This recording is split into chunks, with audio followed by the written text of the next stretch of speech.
Business supply chain is the life and death of the organization. Business interruption and supply chain risk topped the list of concerns for 2014 in a survey of more than 400 insurance experts from 30 countries. So what is the supply chain, you ask? The network that's created among different companies producing, handling, or distributing a specific product. There you said you're getting the product from Germany. Are y'all shipping it over here, or are y'all flying it, or what's y'all's main process of doing that? So based on the delivery time and what purchasing and planning decides that they want on this, I'll go ahead and make a decision and have Jamie fly it here, or go ahead and put it on a slow boat. Right? If I know I don't need it for 16 weeks, she'll put it on a slow boat, add it to a container or to something that she's got coming or going. If I need it today, I'll just tell her to fly it. It'll go counter to counter, basically. Just like a person flying. The supply chain encompasses the steps it takes to get a good or service from the supplier to the final customer. I've been here 3 years, and what we've done in the 3 years, first we looked at the business and we did a risk assessment on the business. Where is our problem? And the finding was the problem with suppliers, the problem with the flow, the problem with the processes, the problem with capacity. So how can we eliminate all these non-value added activities and get ourselves into a winning condition?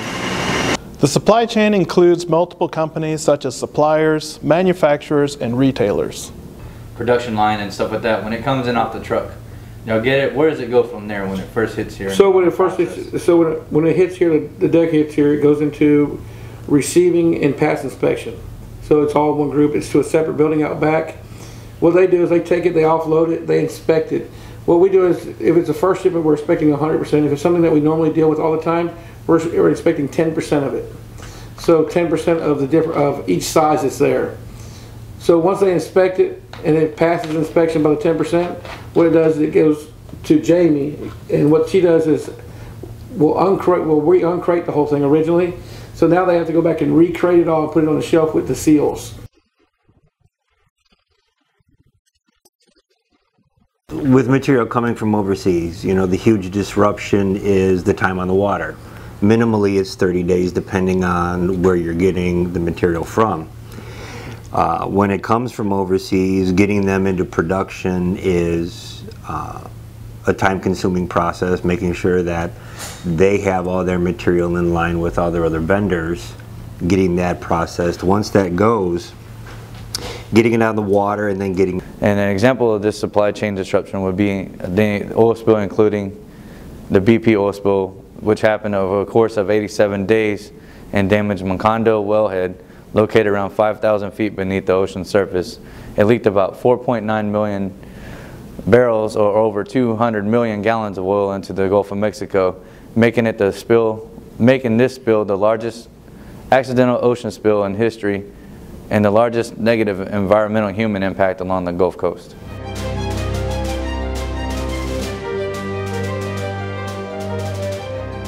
With the prevention of supply chain disruptions, Andrea Christ with ProQuest LLC actually recently conducted a survey of more than 110 companies worldwide, ranging all the way from Germany to Switzerland, the United Kingdom to the United States. Their products range from chemicals to life sciences, technology, all the way out to energy. 85% of these respondents to this survey had at least 11 supply chain disruptions in the year 2012. On average, they range from $3.4 million all the way up to $100 million. One thing that companies are starting to use now is a stress test, and basically what that's going to do is it's going to stress the supply chain out until there is a disruption. This helps a company out because they can see where their weaknesses are, and they can also see where they're going to need to change. Supply chain structures should be adaptable and agile so that they can quickly adjust and respond to the market and economic instabilities. And supply chain managers also need to strike a balance between efficiency and effectiveness. They need to be able to diversify their activities, their suppliers, and their markets, rather than over-specializing in one sector or total dependence on a key supplier. To sustain our business, again, we look at our suppliers, and we found our suppliers' on-time delivery was at 39–40% on-time delivery. How does that affect us? That was a reflection on our delivery to our customers. we either had to be inefficient and buy more inventory so we can satisfy our customers, or, which we know inventory is waste, one of the 7 types of waste. So what we did, we worked with our suppliers and improved their on-time delivery to their promised delivery date to the 80, high 80, low 90. That's what brought us into our delivery to our customers into the high 90. And for the past year, we've been our on-time delivery at 100% to what we promised to our promised delivery date. When dealing with supply chain disruptions, you also have to hopefully deal with supply chain recovery. Businesses create supply chains during stable times, so therefore they have to be revamped in times like this, volatile times. What businesses and companies are doing nowadays is they're building a culture of risk management across suppliers. Notice I said suppliers, not just one supplier. And we're waiting because we don't have all the connections that we do here. So we're going through another logistics company that we normally use to help us with the connections to get those 2 parts over to us. So there's so many different things or factors that play in a part just to get a part from point A to B, which is to us. They have improved alert and warning systems. They identify and eliminate supply chain bottlenecks. They also improve information sharing between governments and businesses. All this eliminates that excess waste, creates a more efficient supply chain, and therefore hopefully reduces the amount of supply chain disruptions.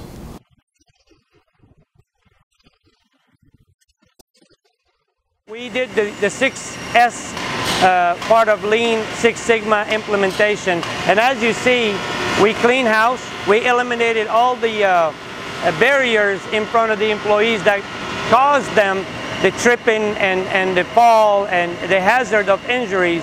And for the past 3 years, we managed to have 0 lost time injury versus 9 lost time injury early of the 2011. Price, WaterhouseCoopers, Donald Reed, and Cope Willis. Companies today are undergoing lots of pressure from stakeholders to find new and proactive ways to address the supply chain sustainability.